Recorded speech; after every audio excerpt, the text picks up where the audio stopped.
অকল ডিজিটেল কটনৰ বহুত যোৰা আহিছে ডিজিটেল লিলেন কটন দেই এইখিনি লিলেন কটনৰ যোৰা বহুত আহিছে ষ্টক তো আপোনালোকে লাগিলে ল'ব পাৰিব মাত্ৰ 250 টকাত পাব মই দুই এটা ডিজাইন আপোনালোকক খুলি দেখাই দিম তো আপোনালোকে চাই ল'ব যদিহে লাগে স্ক্ৰীনশ্বট মাৰিব আৰু হোৱাটছআপ কৰিব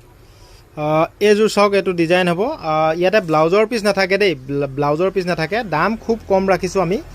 আপোনালোকে 350 টকাৰ যোৰাটো এতিয়া পাব মাত্ৰ 250 টকা আমাৰ স্পেশাল সেল চলি আছে দুৰ্গা পূজাৰ উপলক্ষে মনত ৰাখিব দুৰ্গা পূজাৰ আমি সেল আৰম্ভ কৰি দিলো মেখেলা আৰু চাদৰ থাকিব ব্লাউজৰ পিচ নাথাকে দাম হ'ব কিমান দাম মাত্ৰ 250 টকাত আপুনি অনলাইন অফলাইনত ল'ব পাৰিব শিপিং এক্সট্ৰা ল'ব আৰু 5 যোৰ ল'লে হোলসেলত পাব হোলসেলত লোৱা সকলো কন্টাক্ট কৰি ল'ব দেই ডিজাইন বেলেগ বেলেগ আছে মই দেখাই দিছো এটা এটাকে ডিজাইনটো বহুত ডিজাইন আছে আপুনি এইটো এটা চাওক এইটো বৰ্ডাৰ ডিজাইনৰ একদম বৰ্ডাৰ থাকিব খুব ধুনীয়া ডিজাইন লিলেন কটন হয় ডিজিটেল প্ৰিন্ট চাওক খুব ধুনীয়া কাপোৰ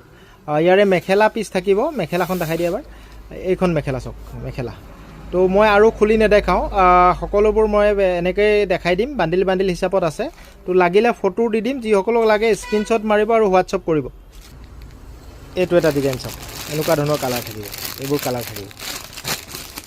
তো চাওক কালাৰ অপশ্যন ঢেৰ আছে চাওক কালাৰ অপশ্যন এইটো এটা ডিজাইন এইটো খুব ধুনীয়া ডিজাইন দেই এই ডিজাইনটো খুব ধুনীয়া ডিজাইন চাওক লাগিলে আপোনালোকে স্ক্ৰীনশ্বট মাৰি ল'ব দেই যিসকলক লাগে স্ক্ৰীনশ্বট মাৰি ল'ব দাম মাত্ৰ 250 টকাৰ স্পেশাল অফাৰ দি আছোঁ যিসকলে লাগে লগে লগে বুক কৰি ল'ব লিলেন কটনৰ চাদৰ মেখেলাবোৰ পিন্ধিবলৈ গৰমত বহুত ভাল হয় যিসকলক লাগে স্ক্ৰীনশ্বট মাৰি হোৱাটছআপ কৰিব অনলাইন অফলাইন সকলোতে হ'ব অসমৰ সকলো জেগাত ডেলিভাৰী হ'ব অসমৰ যিকোনো প্ৰান্তৰ পৰা আপোনালোকে আমাক কণ্টেক্ট কৰিব পাৰিব চাওক প্ৰিন্ট বেলেগ বেলেগ ডিজাইন বেলেগ বেলেগ অগণন ডিজাইন আছে অগণন ষ্টাইল আছে আৰু ষ্টক বহুত আছে তো আপুনি 500 পিস 600 পিস লাগে বুলি ক'লেও ষ্টক গুদামত আছে যদি সৰহকৈ লাগে কাৰোবাক আমাৰ লগত কণ্টেক্ট কৰি ল'ব আমাৰ কণ্টেক্ট নাম্বাৰটো হৈছে 6000013859 বহুত ডিজাইন আছে ডিজাইনবোৰ মই সব খুলি দেখুৱাটো সম্ভৱ নহয় আপোনালোকক ৰিলছ আকাৰে দেখাই দিছোঁ